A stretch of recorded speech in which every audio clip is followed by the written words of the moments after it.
Hello, welcome back to Otter Pop Culture. Today we're going over the fourth album of Jessie Ware called What's Your Pleasure? So, this album was heavily disco. It's very heavily disco. The whole thing is pre-disco, whether it's slow disco, hazy disco, fast disco, medium tempo disco. It's very disco. It's a homage to complete disco, and it's really, really nice in that direction.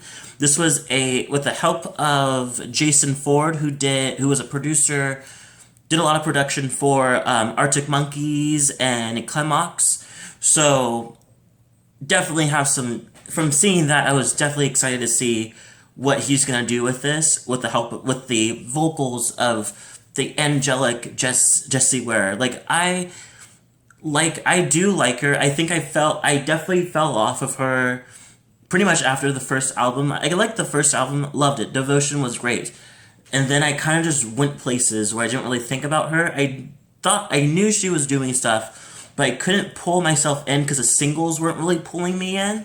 So I was like, obviously, if I'm not feeling it, I'm not gonna force it. It'll just come to me. And of course it did. Eventually it did with What's Your Pleasure? Ooh La La was the first song that was being advertised all over the place. So I was like, I really like that beat. So I listened to the song completely. I was like, oh, this is great. Oh, she's going complete different direction than she's done before. I think she's done before. So I'm excited. I was excited to kind of get into it, and I knew in my head, I was like, I'm kind of on and off with her sometimes, so I will be as honest and as open-minded as possible to this album, and I'm glad I did. So let me tell you some of the fun, my top songs, and talk about some other songs on the side, and let's get started. So I want to talk about the first song. It's very central disco. My only issue is that it goes on for a while, and I personally don't really like when things are repetitive for a while, and then you're just like, okay, give us the second verse, because you already gave us a slow first chorus, and you also gave us a reframe afterwards, so something needs to collect itself to keep me going, because it felt like after a while I was kind of drifting into the same type of, it kind of plateaued for a minute, and then it picked up after a while, slowly adding things on as it picked up, and it definitely, her vocals and the things that she does say eventually kind of pulled me back in. This is definitely a song, if I heard it in a club, I would definitely like it more.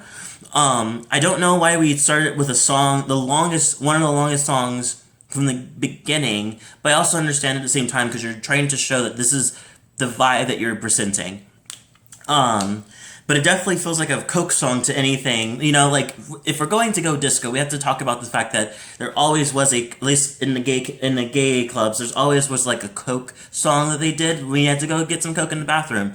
But the DJ was doing it too, so he had to play a song that goes on for a little longer with the same type of beat going on for a while.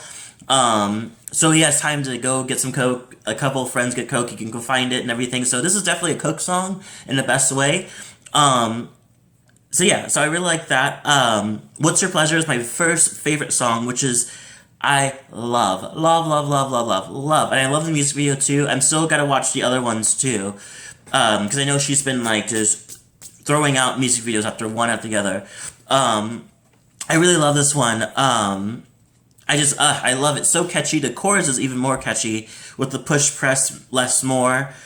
Love it. Just love that. Just love the sound in general. There's nothing much I can really say other than it's just complete gold. Ooh La La is another song that was just the fourth single before the album came out. I love the production. I didn't like it in the beginning. I loved the sound first, but it didn't went on for a while because I wasn't really listening. But taking a minute to sit down and listen to it, I love it. I love the ooh la la, chivalry is dead, but you revived it. I love that part. It's just so catchy. And the falling fast. It just takes you completely to a different world when you hear that different part. I think that's the pre-chorus or chorus, one of the two. But I love it. It just pulls you in further, and I love it. I didn't really care for Soul Control. I felt like it didn't really get me in as much. This was the sixth and final single before the album came out. I did like the melody and how she sang it. I just didn't really. I felt like the sound kind of went on for like kind of just didn't really change or go anywhere. But I did love the sound that she was singing because it gave me some real like Janet Jackson vibes. Save the Kiss is another one I really love. I love that she added or that James added disco violins into it as just it's just you have to, you know. I love the part she says that last kiss you gave me, I keep hitting rewind. It's very catchy. The song is very like it almost reminds me of kind of like Robin in a way. Like I can totally see her doing like a duet with the song where she adds like a lyrics to it. It's a really good song. Adore You was the first single to this before this album came out. I like the vocals. I love the vocals in this. I think it's the most song. This is the song that showcases the most of her vocal range. And the only reason I didn't like it, I feel like the production grew on me, and I feel like there's an ongoing thing that happens in this when it's songs I don't really like, haven't caught on with in this album, like Soul Control and Adore You. The vocals carried me on the whole time, but like the production kind of just like kind of felt kind of boring in a way, just like it just went on and it kind of felt kind of bland. But as they kept on going, it just started to sound better and better and better, and her vocals added more stuff to it, so at the point where I liked it. What was another one? I definitely was interested in In Your Eyes. You can obviously hear that there was obvious real instruments in it. This reminds me of like Stranger Things meets disco, but in a sexy way. Like it's really nice. I wrote down. I was like, I want to slowly walk with a black trench coat and slow rain. This whole song is a mood. I don't really care for it. Like I didn't put a star next to it saying it's one of my favorite songs. It's not, but I do appreciate the sounds. The sounds are hard to deny. Step into your life. This one was actually produced with the help of Kindness, who's done pretty much all the album of Solange's Cranes in the Sky. My only thing is that this one also did the same thing, where just like it started one way, and I was like, oh, I hope it doesn't stay like this. And of course it doesn't. It just expands the production as it goes. And I love that it did that. I just wish I knew that coming from the get-go, because this was one other song I was this close of just like, let's skip, goes to the next one. But it definitely kept me on because it just added. And then the instrumental break threw me completely. I was like, whoa, with the heavy violins. Love it. Read My Lips is another one of my favorite ones. I love it. She's like, you want to know the truth? Read My Lips. It's very catchy. It's funky. I love the kissing house, the kissing sound, the kind of thing. And then it's very smooth at the same time. I love it. Mirage, Don't Stop. This is with the help of Matthew Tavares. I hope I pronounced that. I don't think I've pronounced that right. But this is a very hazy kind of disco, which is kind of cool.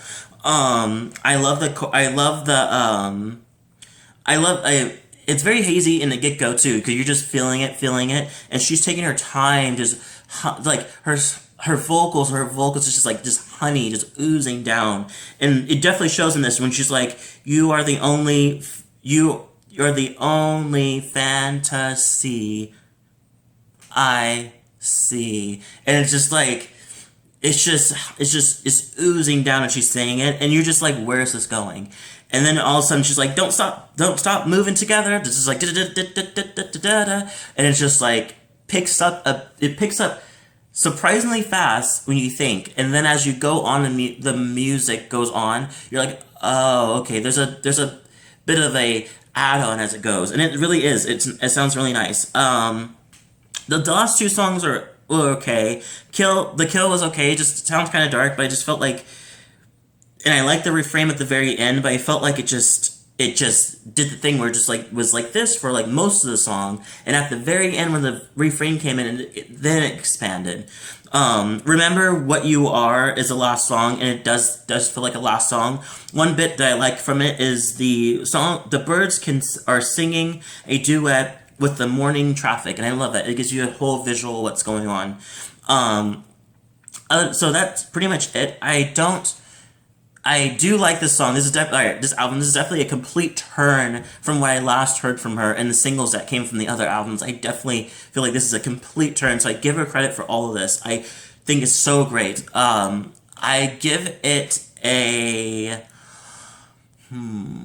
I give it a.